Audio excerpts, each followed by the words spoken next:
কয়েকদিন আগে মাহফিলে গেলাম ওই পাবনা জেলায়। আমি যখন মাহফিলে হাফেজদের মাথায় পাগড়ি পরায় দিতেছি, হঠাৎ করে একটা ছেলে, নাম তার ফাহিম, আমি যখন ওর মাথায় পাগড়ি পেঁচায় দেই, আমি তাকায় দেখি ওই হাফেজ ছেলেটা শুধু কান্দে। আমি বললাম, ও হাফেজ সাহেব, আজকে পাগড়ি পরায় দেই, সবার মুখে হাসি, আমি হাফেজ হয়ে গেছি, আমার মাথায় পাগড়ি পরায় দেয়, আর তোমার চোখে কেন পাবনি? ওই ছেলেটা কোনো কথা বলে না বাবা। মাদ্রাসার মুহতামিম আমার পাশে দাঁড়াইয়া আমারে বলে, শরীয়তপুরি ভাই, এই ছেলেটার বাবা নাই। ও সকালবেলা থেকেই কান্না শুরু করছে, হুজুর আজকে সব ছেলের আর বাবার আসবে, মনিরুল ইসলাম শরীয়তপুরি আমাদেরকে পাগড়ি পরাবে, হুজুর সবার বাবা আসবে দেখার লাইগা, আমার ছেলে হাফেজ হয়ে গেছে, হুজুর আমার বাবা আমার দেখতে পারলো না, আমার বাবা এত কষ্ট কইরা আমার মাদ্রাসায় পড়াইলো, এই পাগড়ি নেওয়ার 1 মাস আগে আমার বাবা ওই কবরে চলে গেছে, ওই কবরে চলে গেছে। হুজুর আমার পাগড়িটা কে দেখবে? আমি পাগড়ি পরে কার সামনে দাঁড়াবো? আমার সাথী ভাইরা পাগড়িটা পইরা বাবারে সালাম দিবে, মার সামনে যে মায়েরে সালাম দিবে, আমি কারে সালাম দিব? আমার তো বাবা নাই।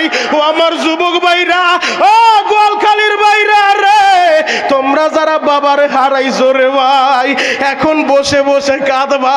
আহারে, কোন বাবার কবরে যেন জাহান্নামের আগুন গুলা জ্বলে রে বাবা।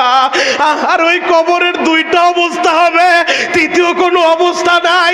আমার নবীর ঘোষণা, আল কবরু রাউযাতুম মিন রিয়াজিল জান্নাহ আও হুফরাতুম মিন হুফারিন নার। এখন কাঁদতে বলছি, বসে বসে কাঁদবা, গুনাহ করতে সময় লাগছে, যদি কান্নাওয়ালা চোখ দিয়া এই চোখের গরম পানিটা ছাইরা দিয়া আমার আল্লাহরে বুঝা বলতে পারো, আল্লাহ আমি গুনাহগার, আমার মতো গুনাহগার, আমার মতো পাপী এই কেরানীগঞ্জে কেউ নাই গো, আল্লাহ দেও না আমারে মাফ কইরা। আল্লাহর নামের শপথ করে বলতে পারি, আরশের মালিক যদি তোমার এই ডাকটা কবুল করে নেয়, এখনই তোমারে মাফ করে দিতে পারে, গুনাহটা নেক দ্বারা বদলায়া দিতে পারে। ও যুবক ভাইরা রে, যারা বাবারে হারাইছো, যারা বাবারে সাদা কাপড় পরাইয়া এই হাত 2টা দিয়া কবরে মাটি দিছ, এখন বসে বসে কাঁদবা, হুজুর এই হাত 2টা দিয়া 5 বছর হইল আমি আমার মায়ের মাটি দিলাম, আমি আমার বাবার মাটি দিলাম, আজও পর্যন্ত তো আমি আমার মায়ের মা বলে ডাকতে পারলাম না, মায়ের কবরের খবরটা নিতে পারলাম না। ও চরমনাই পীরের মুরিদেরা, ও উজানির মুরিদেরা, ও মাওলার পাগলেরা, এখন বসে বসে কাঁদতে থাকো। যদি কোনো বান্দা বান্দি গুনাহ নিয়ে ওই কবরের দিকে যায় গো বাবা, আর ওই নাফরমান রে ওই কবরে রাখার সাথে সাথে ওই কবরের 2 পাশের মাটি এমন জোরে চাপ মারবে গো বাবা, এই পাজরের হাড় ভাঙ্গা আর এক পাজরে ঢুকা দিবে রে ভাই। গোয়ালখালীর ভাইরা রে, কেমনে সহ্য করবা রে বাবা, কেমনে সহ্য করবা? ও আমার পর্দার আলে মা বোনেরা, এখন বসে বসে কাঁদবা গো মা, আমিও তোমার মতো একটা মায়ের সন্তান, আমিও তোমার মতো মায়েদের গর্ভেই জন্ম নিছি। আবুল খায়ের বৈরবী আমার উস্তাদ বয়ান করবে, সেও মায়ের গর্ভেই জন্ম নিছে। ও আমার মা বোনেরা, যদি এখনো তোমরা যায় নামাজে বসে কাঁদতে পারো, পর্দার সাথে চলতে পারো, তোমাদের গর্ভ থেকেও আব্দুল কাদের জিলানী আসবে, খাজা মাইনুদ্দিন চিশতি আসবে, ওসমান হারুনির মতো বুজুর্গ আসবে। ও যুবক ভাইরা রে, ওই কবরে যারা নেক আমল নিয়ে যাবে তাদের কবরটা জান্নাতের বাগান হবে। আল্লাহ বলবে, অফরিসুল ফারাইশা মিনাল জান্নাহ, কবরে জান্নাতের বিছানা বিছায়া দাও, ওয়াল বিসুহুম মিনাল জান্নাহ, গায়ের ভিতরে জান্নাতের পোশাক উঠায়া দাও। আর যারা গুনাহ নিয়ে কবরে যাবে, 1 মিনিট আপনাদেরকে সময় দিব, এখন কাঁদতে বলছি বাবা কাঁদবেন, ডানে বামে নজর নাই, এক নজরে আমার দিকে তাকায় থাকবা, পুরা ময়দানে কান্নার আওয়াজ থাকবে। মাত্র 1টা মিনিট চিন্তা করো, যদি আজ আজকে রাত্রিবেলায় এই গোয়ালখালী মসজিদের মাইকে এলান হয়ে যায় তোমার নাম, ও সভাপতি আপনার নাম, ও কেশিয়ার ভাই আপনার নাম, ও আমার মুসল্লি ভাইরা, যদি আজকে রাত্রে এই মাইকে এলান হয়ে যায় আব্দুর রহিম দুনিয়ায় নাই, আব্দুল করিম দুনিয়ায় নাই, আমি আপনাকেই বলছি বাবা, 1 মিনিট সময় দিছি মাথা নিচের দিকে দিয়া, এখন শুধু কাঁদতে থাকবেন ওই কবরের ভয়ে। আল্লাহ বলে ফালিয়াদহাকু কলিলা ওয়ালিয়াবকু কাসীরা, আমার আল্লাহ কান্নাওয়ালা চোখটা বড় পছন্দ করে, এজন্যই বেশি বেশি কাঁদতে বলছে, কম কম হাসতে বলছে। ও আমার যুবক ভাইরা রে, যদি আজকে রাত্রে এই গোয়ালখালীর মাইকে এলান হয় আব্দুর রহিম নাই, আপনার এই নামটা এলান হইতে দেরি, ওই যে দুলালের বাড়িতে আমি বিশ্রাম নিলাম, এত সুন্দর বিল্ডিং বানাইছে, যদি আজকে রাত্রিবেলা ওই দুলাল মারা যায় রে ভাই, ওই বিল্ডিং থেকে টানিয়া তারে নামাবে, ওই ঘরের ভিতরে তারে রাখবে না, তোমারেও রাখবে না, আমারেও রাখবে না রে ভাই। ভাই বেরাদার সবাই পর হয়ে যাবে, কেউ দৌড়াবে বাঁশবাগানে বাঁশ কাটার লাইগা, কেউ দৌড়াবে গোয়ালখালী কবরস্থানে কবর খনন করার লাইগা। যদি নেক আমল না নিয়ে ওই কবরে যাও, ওই কবরে রাখার সাথে সাথে জাহান্নামের 99টা সাপ ওই কবরে হাজির হয়ে যাবে, ওই কবরে হাজির হয়ে যাবে। কেমনে সহ্য করবি রে ভাই? আহারে, ওই জাহান্নামের সাপগুলা পা থেকে পুরা বডিটা পেঁচাইয়া পেঁচাইয়া এমন ভাবে চেহারার ভিতরে সবর মারবে, এক সবরে 70 হাত মাটির নিচে ঢুকায় ফেলবে, আবার টান মাইরা উঠাইয়া আবার কলিজা সবর মারবে, তোমার কলিজাটা বের করে ফেলবে। কেমনে সহ্য করবা বাবা? ওই কবরে যদি নাজাত পাইতে চাও, এই দুনিয়ায় থাইকা নবীর সুন্নত দিয়া বডিটা সাজাও, কোরআনকে মোহাব্বত করো। গোয়ালখালী কেন্দ্রীয় বড় জামে মসজিদের উদ্যোগে 9তম বার্ষিক ওয়াজ ও দোয়ার মাহফিল। আজকের মাহফিলের প্রধান অতিথি কেরানীগঞ্জের উপজেলার স্বনামধন্য চেয়ারম্যান জনাব শাহিন আহমেদ শাহিন ভাই। আজকের মাহফিলের প্রধান বক্তা বিশিষ্ট ইসলামী চিন্তাবিদ, প্রখ্যাত মুফাসসিরে কোরআন, হাজারো আলেমিন উস্তাদ হজরত মাওলানা মুফতি আবুল খায়ের ভৈরবী হাফিজাহুল্লাহ। আজকের মাহফিলে আলোচনা করবেন আপনাদের এই গোয়ালখালী কেন্দ্রীয় বড় জামে মসজিদের সম্মানিত খতিব, আমার অত্যন্ত মহব্বতের মানুষ, বন্ধুবর মাওলানা মুফতি ইয়াসিন আরাফাত মাহমুদি। বাদ মাগরিব চমৎকার কোরআন সুন্নাহর আলোকে আপনাদেরকে আলোচনা শুনিয়েছেন আমাদের স্নেহের ছোট ভাই, আপনাদের এই গোয়ালখালী কেন্দ্রীয় বড় মসজিদের পেশ ইমাম হাফেজ মাওলানা এনামুল হক শিবলি হাফিজাহুল্লাহ। আমি তাদের জন্য দোয়া করি, আল্লাহ পাক রব্বুল আলামিন তাদের এলেম, আমল এবং হায়াতে বরকত দান করুক। চিৎকার মেরে বলেন আমিন। আজকের মাহফিলের বিশেষ অতিথির আসনকে যিনি অলঙ্কৃত করেছেন, হাজী মোহাম্মদ আশকুর আলী, চেয়ারম্যান বাস্তা ইউনিয়ন পরিষদ। হয়তো ব্যস্ততার কারণে চেয়ারম্যান সাহেব এখন আসতে পারেনি, তবে আসবে ইনশাআল্লাহ। আমন্ত্রিত মেহমান, আপনাদের সকলের সুপরিচিত ব্যক্তিত্ব হাজী আবু বাক্কের মেম্বার, সভাপতি 3 নং ওয়ার্ড আওয়ামী লীগ। মেম্বার সাহেব আছে না? মাশাআল্লাহ, খুব ভালো মানুষ। আমি তার জন্য দোয়া করি, আল্লাহ পাক রব্বুল আলামিন তার হায়াতে বরকত দান করুক। সকলে বলেন আমিন। সভাপতির আসনকে যিনি অলঙ্কৃত করেছেন, আপনাদের এই গোয়ালখালী কেন্দ্রীয় বড় মসজিদের সম্মানিত সভাপতি হাজী মোহাম্মদ মঞ্জুর হোসেন সাহেব। আমি সভাপতি সাহেবের জন্য দোয়া করি, আল্লাহ পাক রব্বুল আলামিন তার হায়াতে বরকত দান করুক। সকলে বলেন আমিন। মঞ্চে উপস্থিত জাতির রাহবার হযরত উলামায়ে কেরাম, দূর দূরান্ত থেকে আগত দিন প্রিয়, ইসলাম প্রিয় তৌহিদি জনতা, পর্দার অন্তরালে অবস্থানরত সম্মানিত শ্রদ্ধেয় মা ও বোনেরা, সকলকে আমার অন্তরের অন্তঃস্থল থেকে ধন্যবাদ জানিয়ে নির্দিষ্ট সময়ের ভিতরে দিনই কিছু কথা আরজ করতে চাই। ওমা তৌফিকি ইল্লা বিল্লাহ। আলোচনা শুরু করার পূর্বে আমি আপনাদের কাছে একটা রিকোয়েস্ট করব, আমারে খুশি করবেন, আল্লাহ খুশি হবে ইনশাআল্লাহ। মান্নাক্রম আলিমান কান্নাম আক্রমানি। নবীজি বলেন যে আলেমকে সম্মান করে সেজন্য আমাকেই সম্মান করে। সুবহানাল্লাহ। বাবাজি কারোর সামনে 1 ইঞ্চি জায়গা খালি থাকতে পারবে না, 10 মিনিট পরে হয়তো ময়দানে বসার জায়গাও পাবেন না। মেহেরবানি করে কারোর সামনে 1 ইঞ্চি জায়গা খালি থাকতে পারবে না, একটু কষ্ট করে সামনের দিকে আগান। আল্লাহ যে যতটুকু সামনের দিকে আগাবে আপনি জান্নাতের ভিতরে তার জায়গাটা এত লক্ষ গুণ আরো বড় করে দিবেন। সকলেই বলেন আমিন। জান্নাতের জায়গা বড় হবে ইনশাআল্লাহ। আসেন বাবাজি মেহেরবানি করে একেবারে কাছাকাছি চলে আসেন, একেবারে কাছাকাছি চলে আসেন, কিছুক্ষণ পরে বসার জায়গাও পাবেন না ইনশাআল্লাহ। আসেন মেহেরবানি করে সামনের দিকে আগান, ওই মাঝখানের গ্যাপটা পুরা করেন। যুবক ভাই একটু কষ্ট করে সামনের দিকে আগাও। হয়তো অনেক বাবাজি ভাবতেছে হুজুর দীর্ঘ সময় বৈশা জায়গাটা গরম করছে, আবার ঠান্ডা জায়গায় নিবেন, আজকে যদি মারা যান বাবা কালকে যে কবরে রাখবে একটা বিছানাও দিবে না। কথা বলেন ঠিক কিনা? আপনাদের খারাপ লাগতেছে?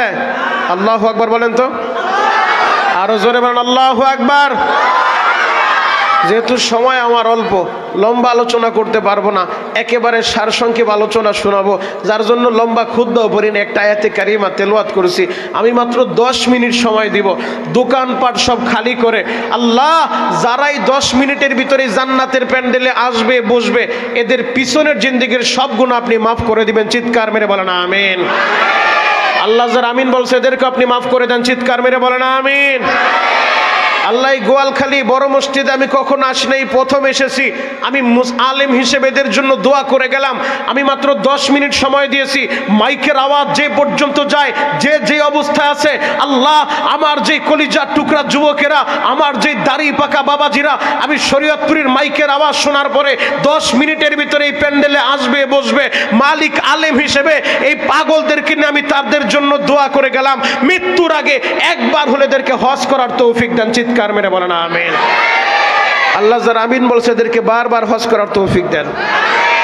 আল্লাহ আমি 10 মিনিট সময় দিছি, যেহেতু আমারও সময় কম, 10 মিনিট সময় দিছি। আল্লাহ এই 10 মিনিটের ভিতরে হয়তো অনেক যুবক জালমুড়ির দোকানে দাঁড়ায় জালমুড়ির অর্ডার করছে, হয়তো ফুচকার দোকানে দাঁড়ায় ভিড় জমাইছে। আল্লাহ এখন এই মুহূর্তে যারা জান্নাতের প্যান্ডেলের দিকে রওনা দিবে, মরার আগে একবার হলো দয়ার নবী মায়ার নবীর নুরানি চেহারাটা আপনি স্বপ্নে যোগে দেখায় দিয়েন। চিৎকার মেরে বলেন আমিন।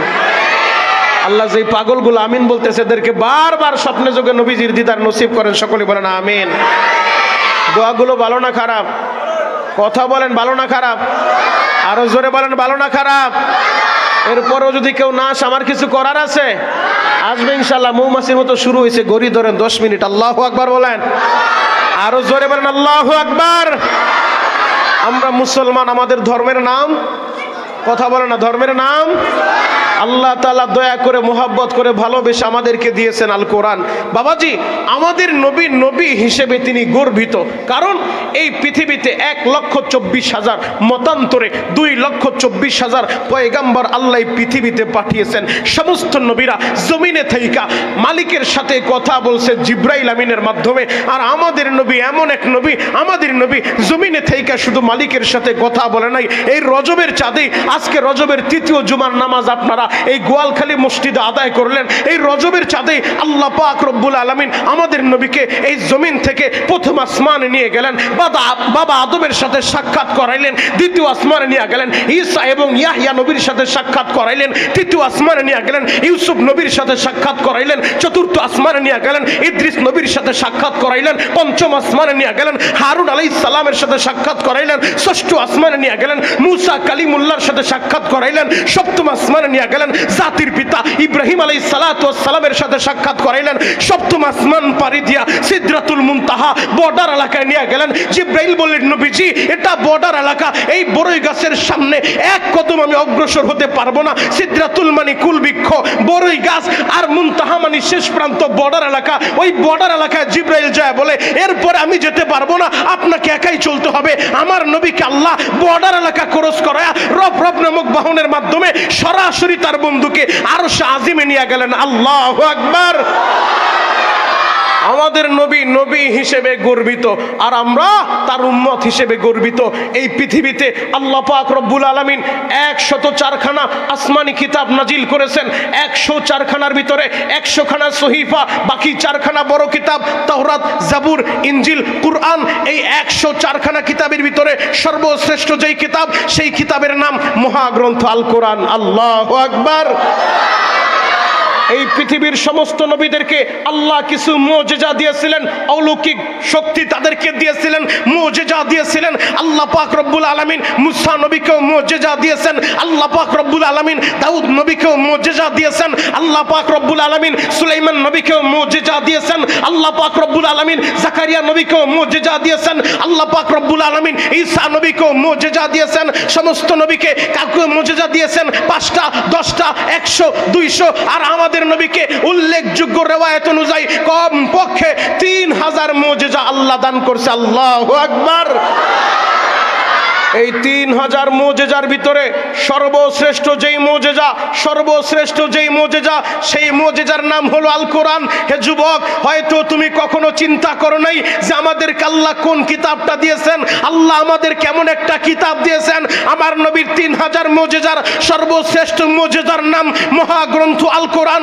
আজ থেকে 1500 বছর আগে এই কোরআনটা আল্লাহ মক্কা নগরীতে নাজিল করলেন। এমন একটা সময়ে মক্কা নগরীতে কোরআন নাজিল করলেন যেই সমাজের মানুষগুলা সভ্যতা কি জানতো না, যেই সমাজের মানুষগুলো আদর্শ কি এই জিনিসটা বুঝতো না, যেই সমাজের মানুষগুলা নিজের কন্যা সন্তানকে বাবা জেন্তা পুঁতে ফেলতো। এমন একটা সময় আল্লাহ কোরআন নাজিল করলেন ওই মক্কা নগরীতে। আমার নবীর উপরে যখন কোরআন নাজিল হয়ে যায়, কোরআন নাজিল হওয়ার পরে মক্কার ওই জাহিলি যুগের কিছু মানুষ আমার নবীর দরবারে আসলো। নবীর দরবারে আইসা নবীর হাতে হাত দিয়া কালিমা পড়লো। যারা কোরআনকে ভালোবাসলো, কোরআন অনুযায়ী জীবন সাজাইলো, আল্লাহ বলে, আরশের মালিক বলে, আমি আল্লাহ এদের উপরে খুশি হয়ে গেলাম।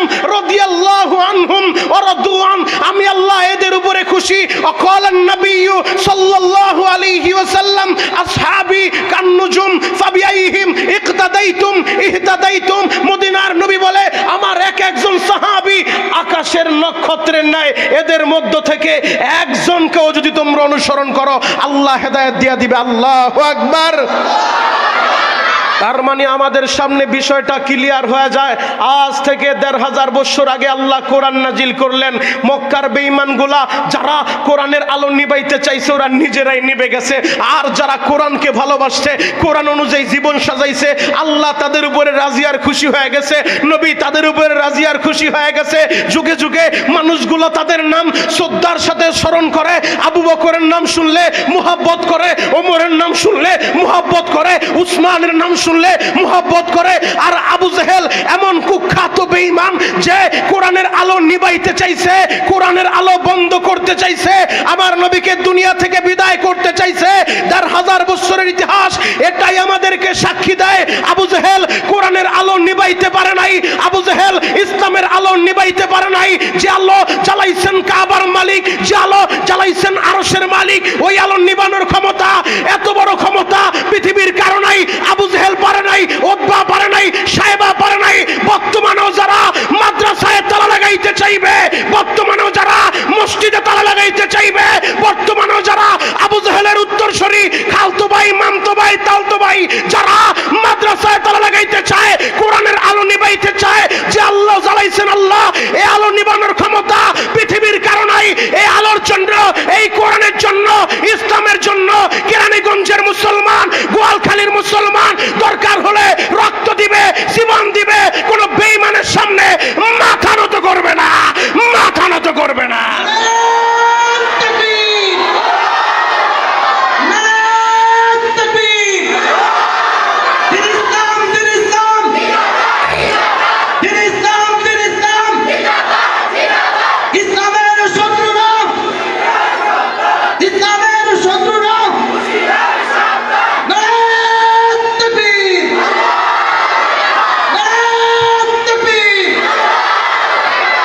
খারাপ লাগতেছে, কষ্ট হয়, শেষ করে দিব? আরে শুরুই তো করি নাই। আল্লাহু আকবার বলেন, আরো জোরে বলেন আল্লাহু আকবার। ইসলাম যত সহজে আপনি আর আমি পেয়েছি, এত সহজে কিন্তু ইসলাম আপনাদের গোয়ালখালি পর্যন্ত আসে নাই। বাবা, এই ইসলামের জন্য অনেক রক্তের প্রয়োজন হয়েছে, এই ইসলামের জন্য অনেক জীবনের প্রয়োজন হয়েছে। আল্লাহর নবী উহুদের ময়দানে এই ইসলামের জন্যই দমদান মুবারক শহীদ করেছেন। আল্লাহর নবী এই ইসলামের জন্যই তাইফের ময়দানে মার খেয়েছেন। আল্লাহর নবী এই ইসলামের জন্যই রোজা থাকা অবস্থায়ও 313 জন সাহাবীকে নিয়ে বদরের ময়দানে উপস্থিত হয়েছেন। কথা বলেন ঠিক কিনা? এই গত বছর রমজানও আমি বদরের মাঠে গিয়েছিলাম। ওই মাঠে গেলে সহ্য করা যায় না, উহুদের মাঠটা ঘুরে ঘুরে দেখে এসেছি। আল্লাহ কবুল করলেই রমজানে আবার যাব। এখানে অনেক হাজী সাহেবেরা আছে, যেই হাজীরা উহুদের ময়দানটা দেখে এসেছে। ওই হাজীদেরকে জিজ্ঞেস করে দেখেন, যেই হাজীরা তায়েফের ময়দানে অনেকে গিয়েছে, ওই হাজীদেরকে জিজ্ঞেস করে দেখেন। আরে বর্তমান জামানায় এই ডিজিটাল যুগে সৌদি গভর্নমেন্ট যেই তায়েফের ময়দানটা, তায়েফে যাওয়ার জন্য পাহাড় কেটে কেটে ঘুরে ঘুরা চতুর্দিক দিয়া রাস্তা করছে 100 কিলোমিটার বেগে। যখন ওই তায়েফের পাহাড়ের উপরে গাড়িটা উঠতে থাকে, এমন হয় গাড়ি কাঁপাকাঁপি শুরু হয়ে যায়, স্টার্টিং পর্যন্ত বন্ধ হয়ে যায়। হে যুবক, একটা বার চিন্তা করো, এটা যদি ডিজিটাল যুগের অবস্থা হয়, আজ থেকে 1000 বছর আগে আমার নবী এই মরুভূমির আঁকা বাঁকা পথ পাড়ি দিয়া কিভাবে ওই তায়েফের ময়দানে গিয়েছেন। এই ইসলাম তোমাদের এই গোয়ালখালী নদী দিয়া বেশি আসে নাই, পদ্মা মেঘনার পানি দিয়া বেশি আসে নাই। এই ইসলামের জন্য আমার নবী মার খাইছেন, নবীর সাহাবীরা রক্ত দিছেন, জীবন দিছেন। এই কোরআনের জন্য, ইসলামের জন্য যদি দরকার হয় আমরাও জীবন দিব, এরপরও কোরআন ছাড়া যাবে না। কথা বলেন ঠিক কিনা? কোরআনের পক্ষে থাকার দরকার আছে না নাই? আরো জোরে বলতে হবে, আছে না নাই? যতদিন বাঁচবো কোরআন নিয়ে বাঁচবো, যতদিন বাঁচবো ইসলাম নিয়ে বাঁচবো। আমার নবী কোরআনের জন্য কত কষ্ট করেছেন, জ্বলন্ত একটা প্রমাণ আপনাদের সামনে আমি দিব। আমার নবী মুতার প্রান্তরে 3000 সৈন্যবাহিনী পাঠাবেন ইসলামের জন্য, কোরআনের জন্য। কারণ আমার নবী নিজেও সশরীরে অনেকগুলো যুদ্ধের ভিতরে অংশগ্রহণ করেছিলেন। এমনকি এমন যুদ্ধ আছে যেগুলোর ভিতরে নবী যেতে পারে নাই, তবে সাহাবীদেরকে আমির বানায় পাঠায় দিয়েছেন। আমার নবী মুতার প্রান্তরে 3000-এর একটা কাফেলা পাঠাবেন। অপর প্রান্তে 1 লক্ষ বেঈমান আসতেছে, যাদের টার্গেট মদিনাকে আক্রমণ করবে, যাদের টার্গেট মুসলমানদের নাম নিশানা পৃথিবী থেকে মুছে দিবে। আমার নবী ওই মুতার প্রান্তরে 3000-এর একটা বাহিনী পাঠাবেন। নবী আমার মসজিদে নববীতে 3000 সাহাবীদেরকে উপস্থিত করে আমার নবী 3000 মানুষের সামনে বয়ান করতেছেন। আমার সাহাবীরা, আমি নবী এই মুতার প্রান্তরে যেতে পারবো না, তবে আমি তোমাদেরকে মুতার প্রান্তরে পাঠাবো। তবে এই মুতার প্রান্তরে পাঠানোর জন্য, কালিমার ঝান্ডাকে সমুন্নত করার জন্য আমার যেহেতু আপন একটা ছেলে নাই, আপনারা সবাই জানেন আমার নবীর ছেলে সন্তান বেঁচে ছিল না, দুনিয়াতে আসছে, আবার আল্লাহ নিয়ে গেছে, হিকমত আল্লাহই ভালো জানে। আমার নবী বলেন, আমার যেহেতু আপন ছেলে নাই, আমার পালক পুত্র যায়েদ ইবনে হারেসাকে আমি মুতার যুদ্ধের প্রধান সেনাপতি বানায় দিলাম। আল্লাহু আকবার। আমার নবী বললেন, সাহাবীরা,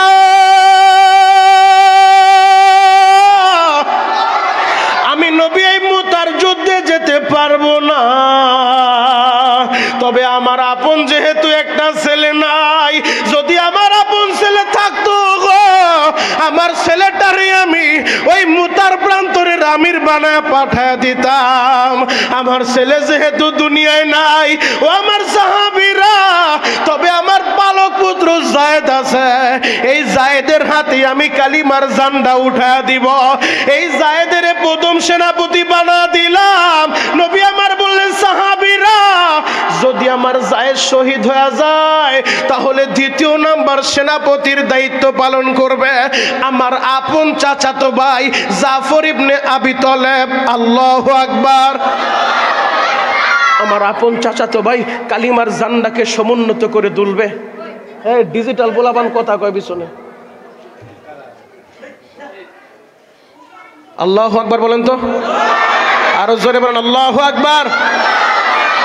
দ্বিতীয় নাম্বার সেনাপতি বানায় দিলেন। বললেন আমার আপন চাচাতো ভাই জাফর ইবনে আবি তালেব। নবীজি বললেন যদি আমার চাচাতো ভাইও শহীদ হয়ে যায়, 3 নাম্বার কালিমার ঝান্ডা সমুন্নত করে দুলবে আব্দুল্লাহ ইবনে রওয়াহা। যদি আব্দুল্লাহ ইবনে রওয়াহাও শহীদ হয়ে যায়, 4র্থ নাম্বার তোমরা পরামর্শ করে একজনকে আমির বানায় নিবা, সেনাপতি বানায় নিবা। নবী আমার এই বয়ান করে এরপরে নবী বললেন ও সেনাপতিরা আপনারা যান, যে যার মতো বাসায় যায় বিদায় নিয়ে আসেন। আমি আপনাদের কাছে জানতে চাই, প্রতিটা যুদ্ধের সেনাপতি হয় একজন, স্বাভাবিকভাবে আমির থাকে একজন, কিন্তু নবী এই মুতার যুদ্ধের সেনাপতির নাম ঘোষণা করছেন কয়জন? প্রথম 3 জন। কয়জন? 3 জন। এই 3 জন যদি শহীদ হয়ে যায়, 4র্থ নাম্বার একজন আপনারা পরামর্শ করে বানায় নেবেন। তার মানে তাদের আর বুঝতে বাকি নাই, এই যুদ্ধে তারা শহীদ হয়ে যাবে। কথা বলেন ঠিক কিনা? আমার নবী বললেন ও সেনাপতিরা তাড়াতাড়ি বাসায় যায় আপনারা বিদায় নিয়ে আসেন। প্রথম সেনাপতি যায়েদ ইবনে হারেসা বসে আছে। নবী বললেন যায়েদ যাও বাসায় যায় বিদায় নিয়ে আসো। যায়েদ বলেন নবী গো আমি কার কাছে যাব গো নবী? আপনি কি জানেন না এই মদিনায় আমার মা নাই, এই মদিনায় আমার বাবা নাই। নবী গো আমি কার কাছে যাব বিদায় আনার জন্য? আল্লাহর নবী বললেন কোথাও তুমি তাহলে যাইবা না। যায়েদ বলেন নবী গো আপনি তো ভালো করেই জানেন গো নবী, আমি যায়েদের বাড়ি কিন্তু এই মক্কা নগরীতে না, যায়েদের বাড়ি ছিল ইয়ামান। বাবা এই যায়েদ ঘটনাক্রমে মা বাবার থেকে হারায় গেছে। আহারে সন্তান হারাইয়া মা বাবা পাগলের মতো হয়ে গেছে। 10 বছর হয়ে যায় যায়েদের কোনো খবর নাই। 10 বছর পরে মক্কা নগরীতে ওই ইয়ামানের একটা ব্যবসায়ী কাফেলা আসছে। যেমন আপনাদের বাড়ি রোহিতপুর গোয়ালখালী, আপনারা ব্যবসা করেন বেশিরভাগ ব্যবসায়ী কালীগঞ্জের, ওই কালীগঞ্জে আপনারা ব্যবসা করেন। ইয়ামানের মানুষগুলা মক্কায় আসছে ব্যবসার উদ্দেশ্যে। তারা আইসা দেখে কি রে আমাদের এলাকার অমুকের ছেলে যায়েদ, ওই তো যায়েদের মতো দেখা যায়। যায়েদের কাছে যায় জিজ্ঞেস করে বাবা তোমার নাম কি? বলে আমার নাম যায়েদ। এবার ওই ব্যবসায়ী কাফেলা ইয়ামানের ভিতরে আইসা যায়েদের বাবারে ডাক দিয়ে বলে ও যায়েদের বাবা আমরা সংবাদ নিয়ে আসি তোমার যায়েদ মরে নাই, মরে নাই, তোমার যায়েদ এখনো জীবিত আছে। যায়েদের বাবা বলে বলো কি আমার ছেলে জীবিত আছে? হ্যাঁ হ্যাঁ শুধু জীবিতই না, আমরা যতটুকু সংবাদ নিয়ে আসছি তোমার ছেলে যায়েদ মুহাম্মদের ঘরে আছে। মুহাম্মদ এত ভালো মানুষ, আমরা যতটুকু জানি তুমি যদি মুহাম্মদের কাছে যাও, যায় যদি বলো এটা আমার ছেলে, তাহলে মুহাম্মদ তোমার ছেলেকে ফিরিয়ে দিবে। যায়েদের বাবা আর দেরি করে নাই, তাড়াতাড়ি যায়েদের চাচারের সাথে নিয়ে মক্কায় চলে আসছে। মক্কায় আইসা আমার নবীর সন্ধান নিয়ে নবীর কাছে আসছে। আইসা বলে নবীজি আমি শুনলাম আপনার ঘরে নাকি আমার যায়েদ আছে, যায়েদ আমার ছেলে, এই যে যায়েদের চাচারও আমি সাথে করে নিয়ে আসছি। নবী গো এই ছেলেটার হারায়া আমরা পাগলের মতো হয়ে গেছি। ওর মা রাস্তায় রাস্তায় ঘুরে ঠিক মতো খাবার খায় না, সন্তান হারায়া পাগল হয়ে গেছে। নবী গো আপনি যত টাকা চান, আপনি যা কিছু চান আমরা আপনারে দিব, বিনিময়ে যায়েদের আপনি আমাদের কাছে ফিরিয়ে দেন। কারণ যায়েদ বিক্রি হইতে হইতে মক্কার উকাইস বাজারে যায়েদের বিক্রি করতে উঠাইছে। আম্মাজান খাদিজা যায়েদের কিনে আনছিলেন আমার নবীর জন্য। যায়েদের কিনে এনে আমার নবীকে হাদিয়া দিয়ে বলেন নবীজি এই যায়েদের আপনার কাছে হাদিয়া দিলাম, যায়েদ আপনার খেদমত করবে। আল্লাহ নবী বললেন যায়েদ আপনার ছেলে? বলে হ্যাঁ আমার ছেলে। নবী আমার ডাক দিছে যায়েদ, ও যায়েদ আসো তো বাবা। যায়েদ এবার নবীর কাছে আসছে। আল্লাহ নবী বললেন যায়েদ রে এদেরকে কি তুমি চিনো? যায়েদ বলে নবীজি চিনতে পারছি, সে আমার জন্মদাতা পিতা আমার বাবা, আর একজন হলো আমার চাচা। আল্লাহু আকবার। নবী বললেন তুমি বললা সে তোমার বাবা, আর সেও বলছে তুমি তার সন্তান, অতএব প্রমাণ হয়ে গেছে যে সে তোমার বাবা। সত্যিকারী ঘটনা সত্য। আমার নবী বললেন যায়েদ রে যেহেতু তুমি আমার বাসায় এতদিন ছিলা, তোমার বাবা তোমার চাচা তোমার নিতে আসছে, তারা আমার হাদিয়া দেওয়ার জন্য টাকা পয়সা হাত দিয়েছে। ও যায়েদ আমি তোমারে শুনাইয়া দিই, যায়েদ রে যদি তুমি তোমার বাবার সাথে যাইতে চাও আমারে কিছুই দিতে হবে না, আমি মুহাম্মদ তোমার আজাদ করে দিব, তুমি তোমার বাবার সাথে চলে যাইতে পারবা। আল্লাহু আকবার। আমার নবী বললেন যায়েদ রে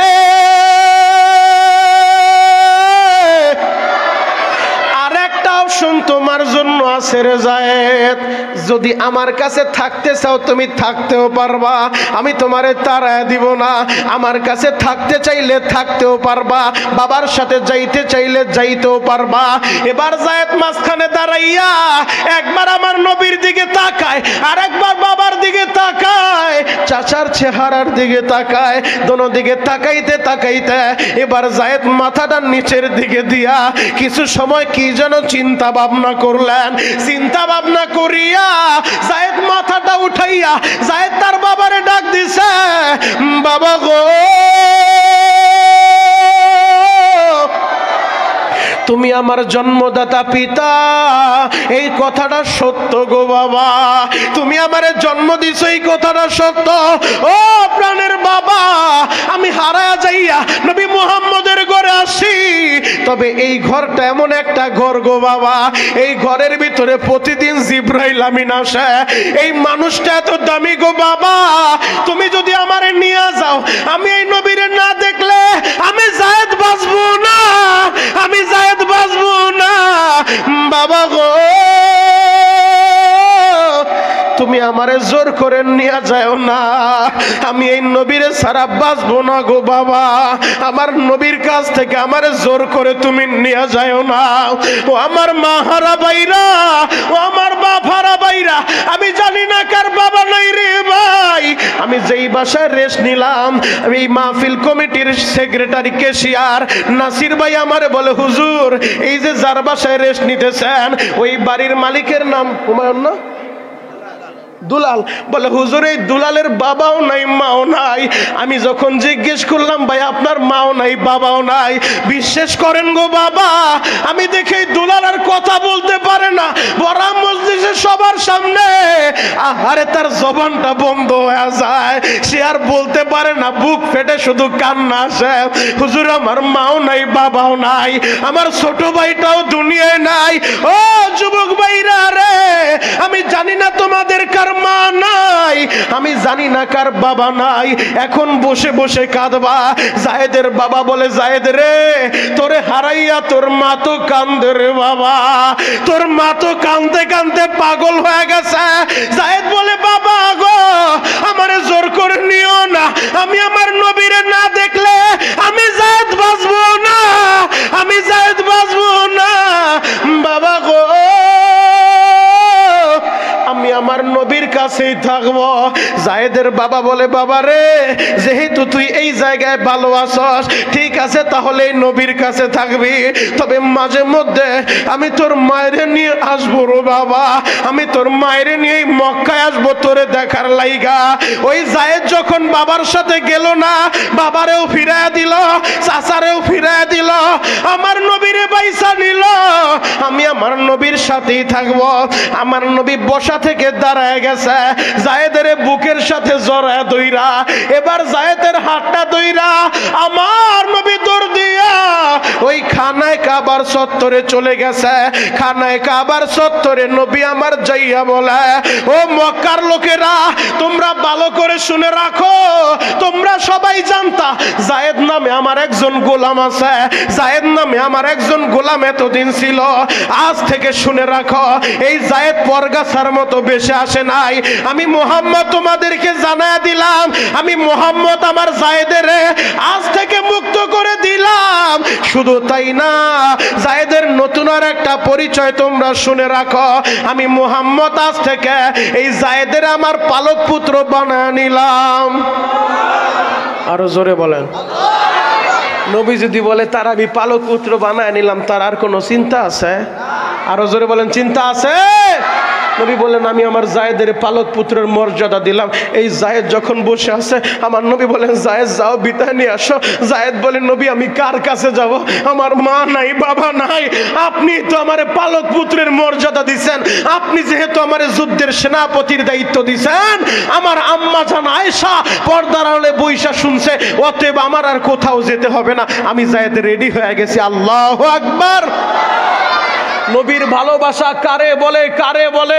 আজকের নাস্তিক আর মুরতাদগুলা আমার নবীরে পাগল বলে বকা দেয়, আমার নবীরে মরুভূমির ডাকাত বলে বকা দেয়। আল্লাহ কাউন্টার দিয়ে বললেন, ওমা সাহিবুকুম বিমাজনুন, না না না, আমার নবী পাগল না, পাগল না।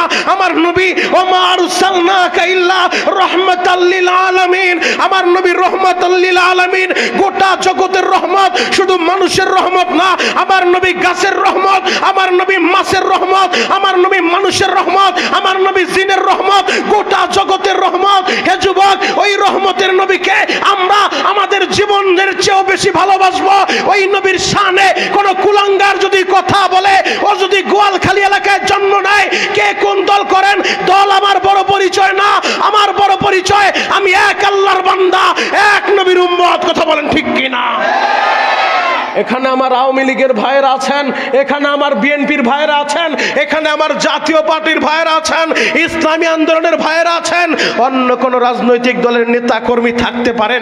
এখানে যারা এসেছেন, চরমনাই পীরের মুরিদেরা আছেন, উজানির পীরের মুরিদেরা আছেন, বাহাদুরপুর পীরের মুরিদ থাকতে পারেন, সারসিনা জনপুরীর পীরের মুরিদ থাকতে পারেন, দাওয়াত ও তাবলীগের সাথী থাকতে পারেন। আপনার ব্যক্তিগত ব্যাপার।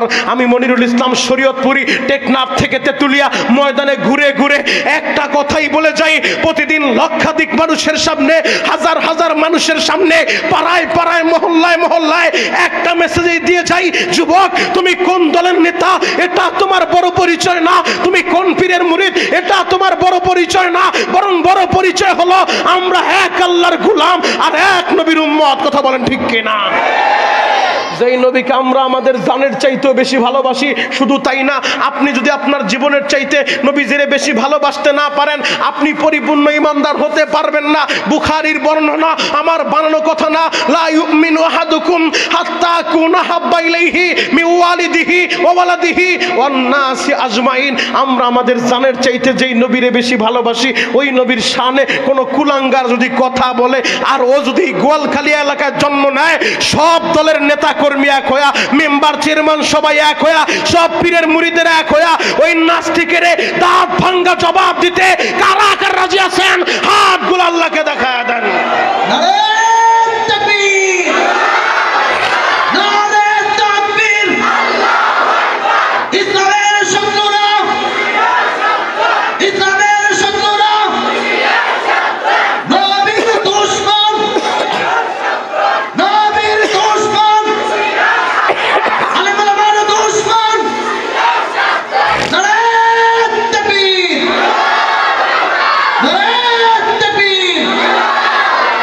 খারাপ লাগতেছে বাবা? শেষ করে দিব? চলবে? চলবে? চলবে? কতক্ষণ? সারা রাত? সারা রাত সবাই থাকবেন? সবাই থাকবেন? আল্লাহকে হাত উঠায় দেখান তো কে কে ভাগবেন। এইটাই ঠিক। আপনারাও সারা রাত থাকবেন না, আমিও সারা রাত করবো না। হাত নামান, এখন হাত উঠায় রাখছে। আমি বলছি কে কে ভাগবেন। তবে আলহামদুলিল্লাহ, আলোচনা যত সময় চলে তত সময় থাকবেন ইনশাআল্লাহ। আমার আবার 10টার পরে বয়ান আছে কালীগঞ্জ, কবুতর বার, ওইখানে আবার আখিরি মোনাজাত দিতে হবে ইনশাআল্লাহ। তবে আল্লাহ যত সময় চালায় তত সময় চলবে ইনশাআল্লাহ। আল্লাহু আকবার বলেন তো। তবে আমরা আমাদের নবীকে আমাদের জানের চাইতেও বেশি ভালোবাসবো। কেন ভালোবাসবেন না? ওই নবীর শাফায়াত ছাড়া ময়দানে মাহশারে যত বড় হাজী আর গাজী, মাওলানা আর মুফতি বলেন, নবীর শাফায়াত ছাড়া জান্নাত পাওয়া যাবে না। কথা বলেন ঠিক কিনা? যুবক, এখানে তোমরা বেশিরভাগ যুবক, জ্বলন্ত আরেকটা প্রমাণ আমি তোমাদের সামনে দিয়ে যাই। একটা যুবক আমার নবীকে কত ভালোবাসছে, কত ভালোবাসছে। একটা যুবকের কারগুজারি আমি তোমাদেরকে শোনা যাই, হাদিস থেকে শোনা যায়। নাম তার আবু উবাদা ইবনে জাররাহ। যে আবু উবাদা ইবনে জাররাহ আমার নবীকে এতটাই ভালোবাসছে, এতটাই ভালোবাসছে, ইতিহাস আবু উবাদা ইবনে জাররাহর নামটা স্বর্ণাক্ষরে লেখা থাকবে। আরে তোমাদের মতো একটা যুবক ছিল এই আবু উবাদা। সমস্ত মানুষগুলা পরিচিতি লাভ করে নিজের বাবার পরিচয়ে। যদি মেম্বার সাহেবের কাছে, চেয়ারম্যান সাহেবের কাছে আপনি একটা চারিত্রিক সার্টিফিকেট আনতে যান, চেয়ারম্যান প্রথমে জিজ্ঞেস করবে তোমার নাম কি, এরপরে প্রশ্ন করবে তোমার বাবার নাম কি। কথা বলেন ঠিক কিনা? এটাই হলো দুনিয়ার নিয়ম। কিন্তু আবু উবাদা ইবনে জাররাহ জলিল কদর একজন সাহাবী, অনেক হাদিস তিনি রিওয়ায়াত করলেন।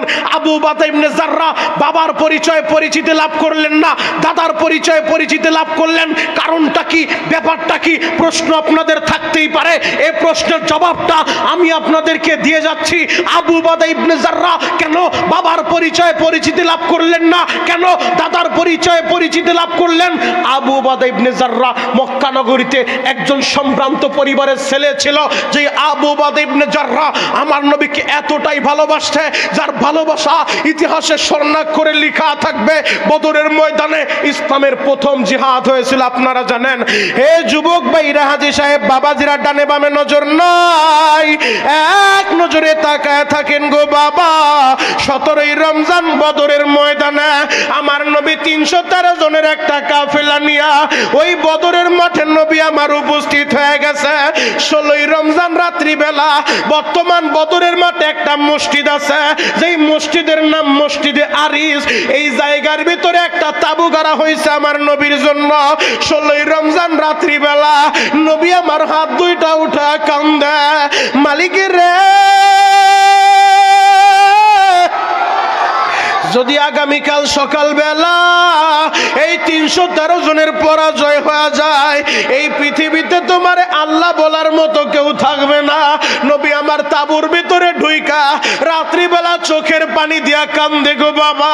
হাত দুইটা উঠাইয়া নবী আমার দোয়া করে, মাতা নাসরুল্লাহ, মাতা নাসরুল্লাহ, মাতা নাসরুল্লাহ। কখন আসবে আপনার সাহায্য ও আসমানের মালিক? কখন আসবে আপনার সাহায্য? উলামায়ে কেরাম আছে, জিজ্ঞেস করে দেখো। বুখারীর বর্ণনা, প্রথম আলো, দৈনিক ইত্তেফাক, আমার বাংলাদেশ এই পত্রিকা, ইনকিলাব পত্রিকার নিউজ আপনার আমি শুনাই না, বুখারীর বর্ণনা শোনা যায়। কান খুলে শুনে রাখো ও আশিকে রাসূলরা, ও গোয়ালখালীর যুবকেরা, আমার নবীকে কতটা ভালোবাসতে তার সাহাবীরা। নবী আমার রাত্রিবেলা আবেগ ভরা কণ্ঠ নিয়া, চোখ ভরা পানি নিয়া নবী আমার শুধু দোয়া করতেছে, মাতা নাসরুল্লাহ, দোয়া করতেছে। হাত দুইটা অটোমেটিক উপরে উঠতেছে, উপরে উঠতেছে। বুখারীর বর্ণনা, হাত উঠতে উঠতে আমার নবীর গাড়ের উপর থেকে চাদরটা সইরা গেছে, নবীর শুভ্র অংশটা বের হয়ে গেছে। পিছন দিক থেকে আবু বকর দৌড় দিয়ে এসে আমার নবীর গাড়ের উপরে চাদরটা দিয়া বলে, হাসবুকা ইয়া রাসূলুল্লাহ, হাসবুকা ইয়া রাসূলুল্লাহ। ও আল্লাহর নবী, যথেষ্ট হইছে, আপনি আর কাঁদবেন না, কাঁদবেন না, যথেষ্ট হইছে নবী, আপনাকে আর কাঁদতে হবে না। আল্লাহ অবশ্যই আপনাকে সাহায্য করবে। আল্লাহ সাহায্য করেছে বদরের মাঠে। ওয়া ইস্তাগীসুনা রাব্বাকুম ফাস্তাজাবা লাকুম আন্নী মুমিদ্দুকুম বিআলফিম মিনাল মালাইকাতি মুরদিফিন। যে আল্লাহ বদরের মাঠে ফেরেশতাদের মাধ্যমে সাহায্য করেছেন, ওই বদরের মাঠে যখন যুদ্ধ শুরু হয়ে গেছে, তোমাদের মতোই একটা যুবক, নাম তার আবু উবাদা ইবনে জাররাহ, যুদ্ধের পজিশনে দাঁড়ায় যুদ্ধ করতেছে। আমার নবী যেই জায়গায় দাঁড়াইছে, নবীর চতুর্দিকে সাহাবায়ে কেরাম আমার নবীরে বেষ্টনী দিয়ে রাখছে, যেন কোনো কাফেরের তীরের আঘাত, ধনুকের আঘাত আমার নবীর শরীরে না লাগে। দরকার হলে আমাদের শরীরে লাগবে, আমার নবীর শরীরে কোনো আঘাত লাগতে দিব না। আল্লাহু আকবার। আল্লাহর নবীকে তার সাহাবীরা কত ভালোবাসে গো বাবা। এক মহিলা ছোট্ট একটা বাচ্চা নিয়ে আসে, নবী গো, আমার সন্তানটারে যুদ্ধে নিবেননি। আমার নবী বললেন, না, এত ছোট্ট বাচ্চা নিয়ে আমি কি করব? ওই ছোট্ট বাচ্চার মা কান্দে আর বলেন, নবী গো, আমারে ফিরা দিয়েন না গো নবী। যদি আমার স্বামী বেঁচে থাকতো, আপনার সাথে কোরআনের ময়দানে আমি পাঠায় দিতাম এই ইসলাম টিকায় রাখার লাইগা। নবী, আমার স্বামী নাই, যদি আমার বড় একটা ছেলে থাকতো, ছেলেটা পাঠাইতাম। ও নবী, গতকাল রাত্রিবেলা যখন যুদ্ধের এলান হয়ে গেছে, হাইয়া আলাল জিহাদ, এই ঘোষণা চলে আসছে, নবী গো, ওই ঘোষণা শোনার পর থেকে আমি ঘুমাইতে পারি না। আমার এই ছোট্ট বাচ্চাটারে আপনি নিয়ে নেন। আমার নবী বলে, এই ছোট্ট মানুষ, ওরে যুদ্ধে নিয়ে কোনো দরকার নাই। ওই ছোট্ট ছেলেটা বলে, নবী গো, আমি আপনারে জানতে চাই, আপনার কাছে জানতে চাই গো নবী, বেয়াদবি নিয়েন না। মানুষ যখন রান্না করে চুলার ভিতরে আগুন জ্বালায়, বড় বড় লার্কিগুলা কি আগে ঢুকায় না ছোটগুলা ঢুকায়?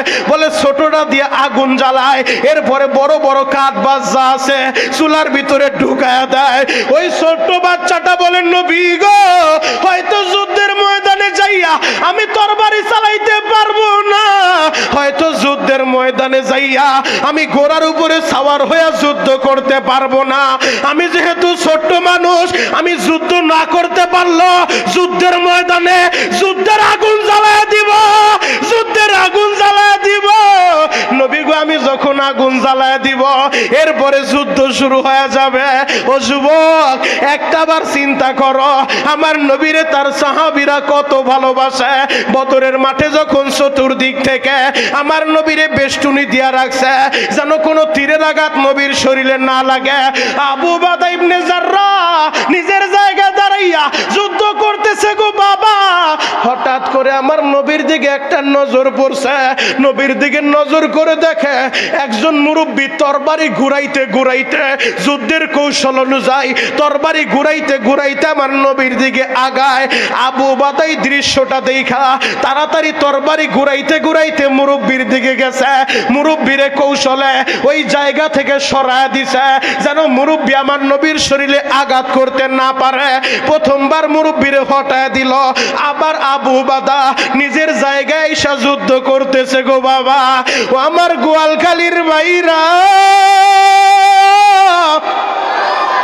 দ্বিতীয়বারও যখন আবু উবাদার নজর করে দেখে একই মুরব্বী আবার হিংস্র মনোভাব নিয়া এমন ভাবে আমার নবীর দিকে আগাইতেছে, মনে হচ্ছে যেন আমার নবীরে এখনই কোপ মারবে গো বাবা।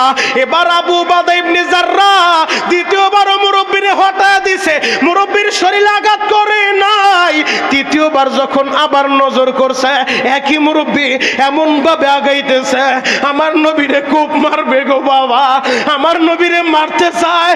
আবু উবাদা দৃশ্য দেখা তৃতীয়বারও তরবারি ঘুরাইয়া ওই মুরব্বীর জায়গা থেকে হটায় দিছে। তিনবারও কিছু বলে নাই। চতুর্থবার যখন মুরব্বী আবার হিংস্র মনোভাব নিয়া এমন ভাবে আগাইতেছে আমার নবীরে কোপ মেরে বসবে, আবু উবাদা তখন আর সহ্য করে নাই।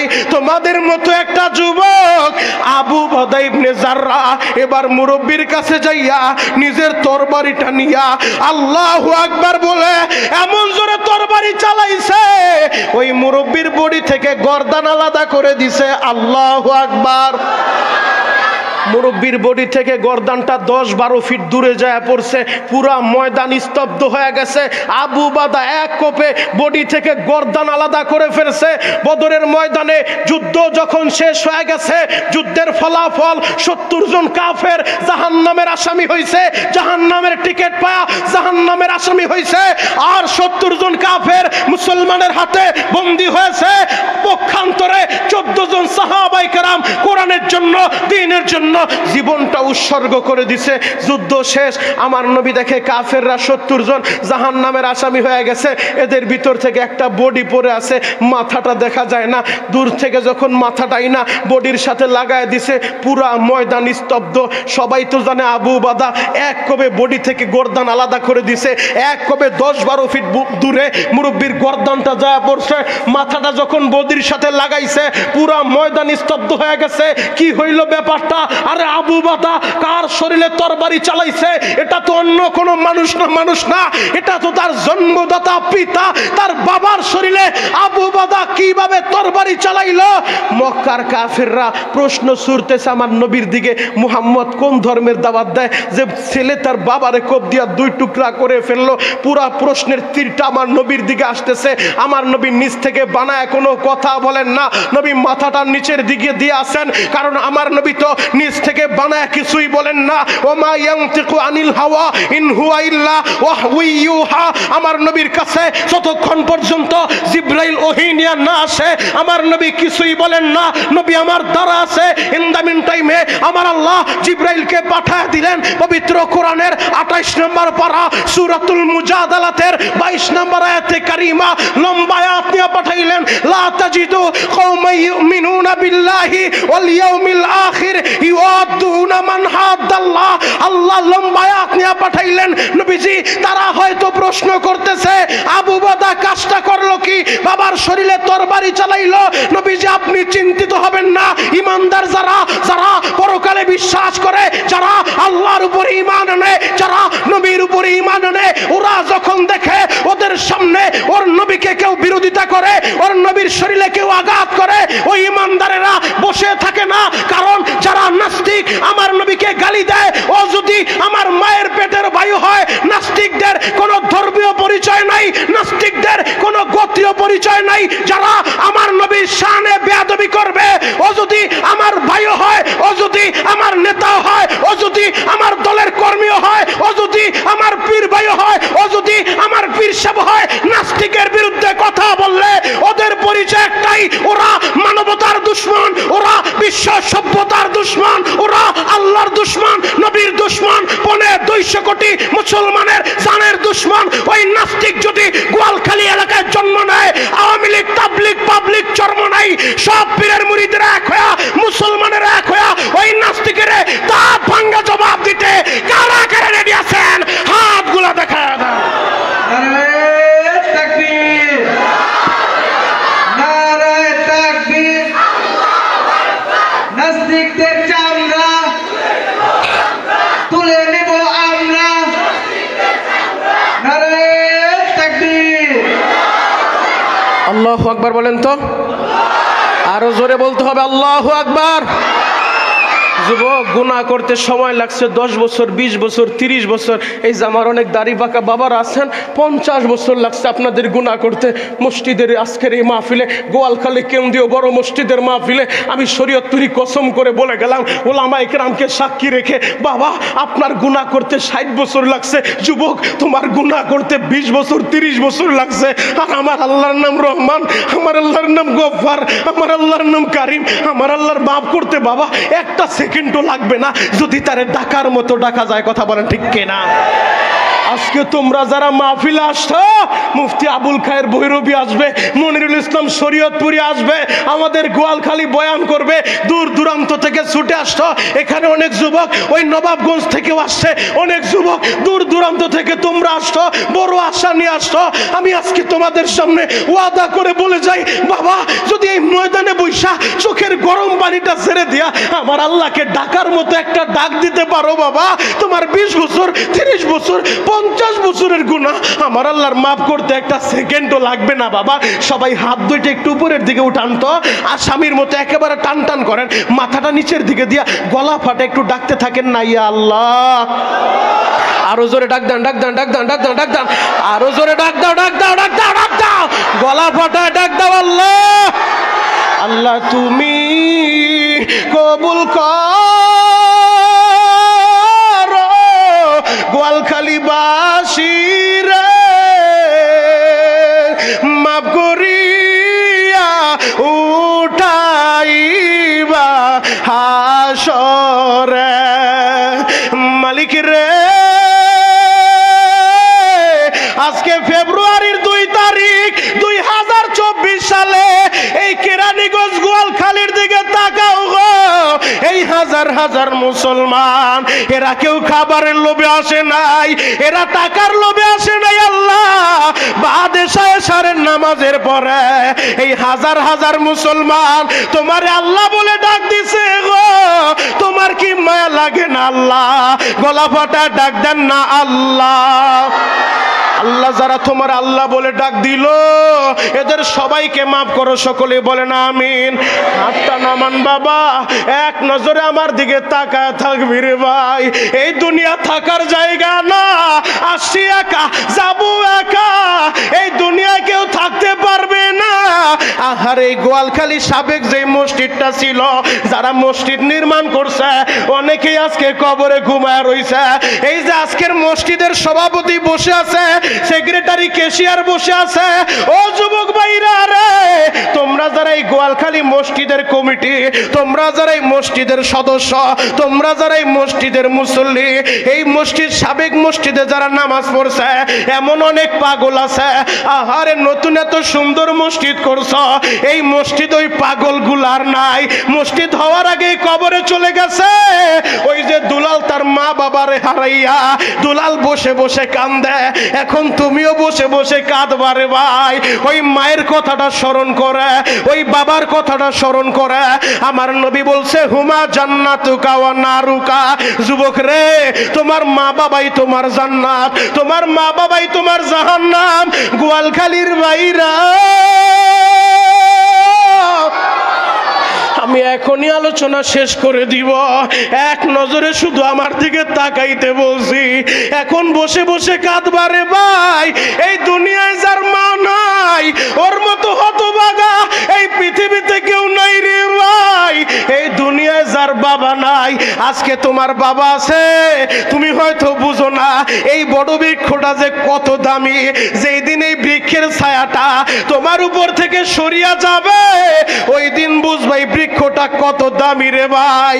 আমি কয়েকদিন আগে মাহফিলে গেলাম ওই পাবনা জেলায়। আমি যখন মাহফিলে হাফেজদের মাথায় পাগড়ি পরায় দিতেছি, হঠাৎ করে একটা ছেলে, নাম তার ফাহিম, আমি যখন ওর মাথায় পাগড়ি পেঁচায় দেই, আমি তাকায় দেখি ওই হাফেজ ছেলেটা শুধু কান্দে। আমি বললাম ও হাফেজ সাহেব, আজকে পাগড়ি পরায় দেই, সবার মুখে হাসি, আমি হাফেজ হয়ে গেছি, আমার মাথায় পাগড়ি পরায় দেয়, আর তোমার চোখে কেন পাবনি? ওই ছেলেটা কোনো কথা বলে না বাবা। মাদ্রাসার মুহতামিম আমার পাশে দাঁড়াইয়া আমারে বলে শরীয়তপুরি ভাই, এই ছেলেটার বাবা নাই। ও সকালবেলা থেকেই কান্না শুরু করছে, হুজুর আজকে সব ছেলের আর বাবার আসবে, মনিরুল ইসলাম শরীয়তপুরি আমাদেরকে পাগড়ি পরাবে। হুজুর সবার বাবা আসবে দেখার লাইগা, আমার ছেলে হাফেজ হয়ে গেছে। হুজুর আমার বাবা আমারে দেখতে পারলো না, আমার বাবা এত কষ্ট কইরা আমার মাদ্রাসায় পড়াইলো, এই পাগড়ি নেওয়ার 1 মাস আগে আমার বাবা ওই কবরে চলে গেছে, ওই কবরে চলে গেছে। হুজুর আমার পাগড়িটা কে দেখবে? আমি পাগড়ি পরে কার সামনে দাঁড়াবো? আমার সাথী ভাইরা পাগড়িটা পইরা বাবারে সালাম দিবে, মার সামনে যে মায়েরে সালাম দিবে, আমি কারে সালাম দিব? আমার তো বাবা নাই। ও আমার যুবক ভাইরা, ও গোয়ালখালীর ভাইরা রে, তোমরা যারা বাবারে হারাইছো রে ভাই, এখন বসে বসে কাঁদবা। আহারে কোন বাবার কবরে যেন জাহান্নামের আগুন গুলা জ্বলে রে বাবা। আর ওই কবরের 2টা অবস্থা হবে, তৃতীয় কোনো অবস্থা নাই। আমার নবীর ঘোষণা, আল কবরু রাউযাতুম মিন রিয়াজিল জান্নাহ আও হুফরাতুম মিন হুফারিন নার। এখন কাঁদতে বলছি, বসে বসে কাঁদবা। গুনাহ করতে সময় লাগছে, যদি কান্নাওয়ালা চোখ দিয়া এই চোখের গরম পানিটা ছাইরা দিয়া আমার আল্লাহরে বুঝা বলতে পারো, আল্লাহ আমি গুনাহগার, আমার মতো গুনাহগার, আমার মতো পাপী এই কেরানীগঞ্জে কেউ নাই গো। আল্লাহ দেও না আমারে মাফ কইরা।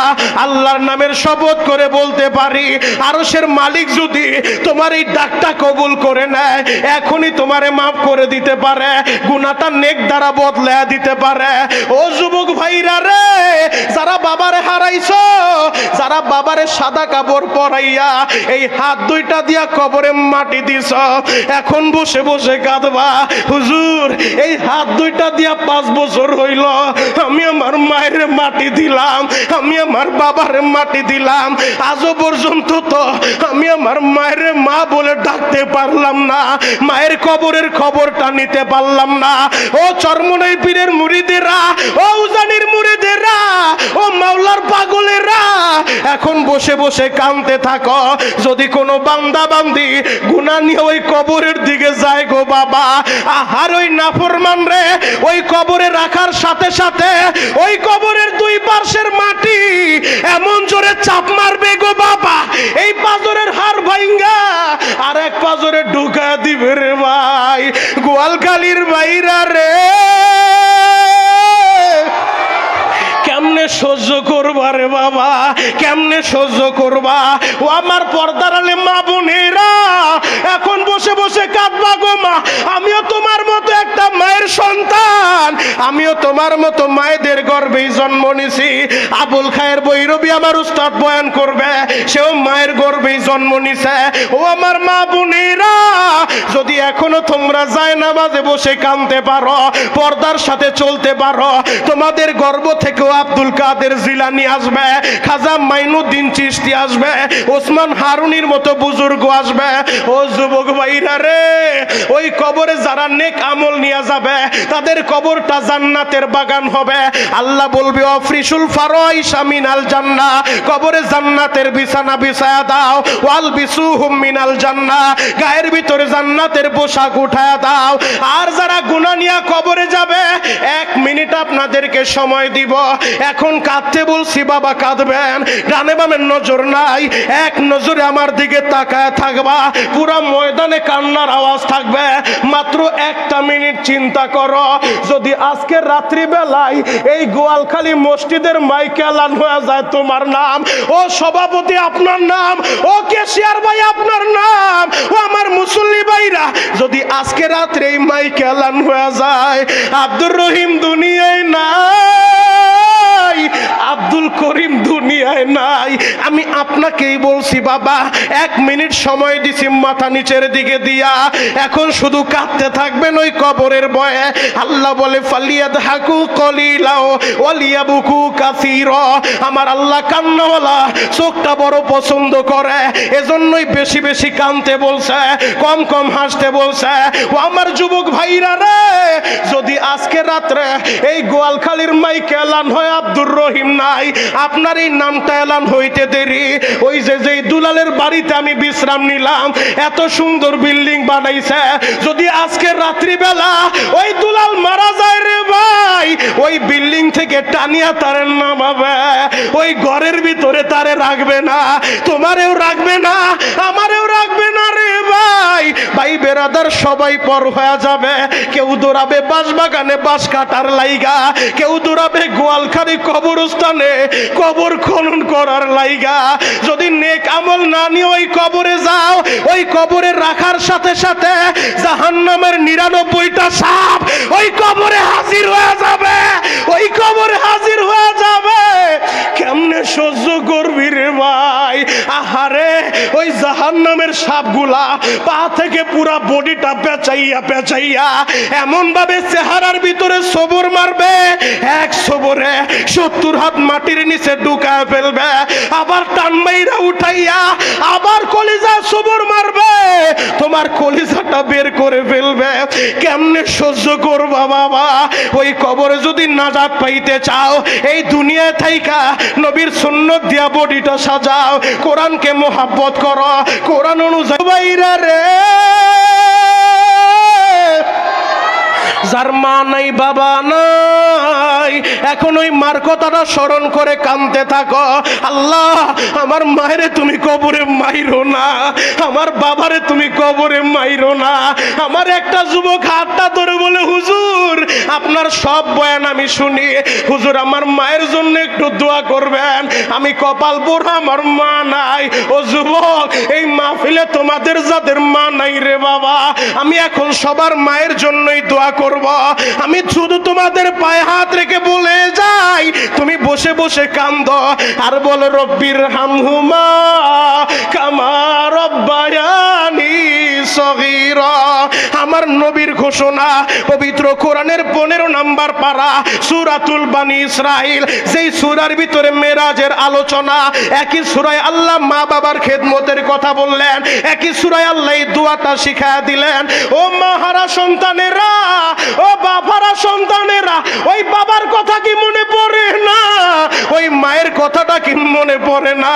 এখন বসে বসে কাঁদবা আর বলবা, আল্লাহ আমার মায়েরে তুমি মাইরো না, আমার বাবারে তুমি মাইরো না। যুবক রে, আমি তোমাদের সামনে জ্বলন্ত একটা প্রমাণ দিয়া আমি আমার আলোচনা শেষ করব। এই কেরানীগঞ্জে আমার 4টা মাদ্রাসা বাবা, আমি নিজে একটা এতিমখানা করছি। আমি তোমাদের পায়ে হাত রেখে বলে যাই, সুবাড্ডা দোতলা মাদ্রাসার প্রিন্সিপাল আমি। ও বাবা, আমি যখন গত পরীক্ষার সময় পরীক্ষার বন্ধ দিয়া 3 দিন পরে মাদ্রাসায় ঢুকলাম, এখন কাঁদতে বলছি, বাবা কাঁদবা, এতিমের মনে যে কত জ্বালা আমার আল্লাহ ছাড়া কেউ জানে না রে ভাই। বন্ধের 3 দিন পর আমি মাদ্রাসায় গেলাম। আমি যাওয়ার পরে দেখি আরে ছোট্ট একটা বাচ্চা ও মাদ্রাসায় বসে আছে। আমি হুজুরদেরকে বললাম ওই ছেলেটারে আমার অফিসে ডাকেন। আমার অফিসের ভিতরে যাওয়ার পর আমি বললাম, বাবা তুমি বাড়িতে যাও নাই, সবাই বাড়ি চলে গেছে, তুমি মাদ্রাসায় কি করো? এই কথাটা যখন বলছি রে বাবা, ওই 5 বছরের ছেলেটার চেহারাটা মলিন হয়ে গেছে, অটোমেটিক ওর চোখ দিয়া পানি পড়তেছে। আমারে বলে, হুজুর আমি কার কাছে যাব? হুজুর আমার তো মা নাই, হুজুর আমার মা আমার রাইখা কবরে চলে গেছে। আমার বাবা আরেকটা বিয়ে করছে, ওই সৎ মা আমারে আদর করে না।